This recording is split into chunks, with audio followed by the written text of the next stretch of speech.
Həzrət Əli əleyhissalam xütbə eləyir. Xütbədə buyurur ki, ölümü yaxınlaşdıran günahdan Allaha pənah aparıram.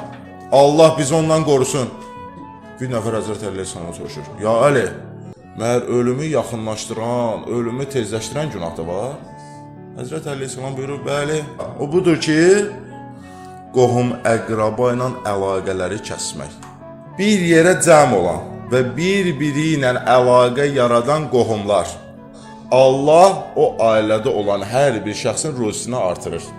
Allah deyir, hər birinin ömrünü bərəkətli eləyir. Sonra buyurur, bir-birindən ayrılan ailə, bir-birindən ayrılan qohumlar olsalar, hətta o qohumlar təqva əhli olsalar, Allah onlardan ruzilərini alar. Onları ruzi sıxıntısına salar, onların ömrünü qısaldar, əcəlini tezləşdirər. Kimlər? Qohumlarla əlaqəni kəsənlər.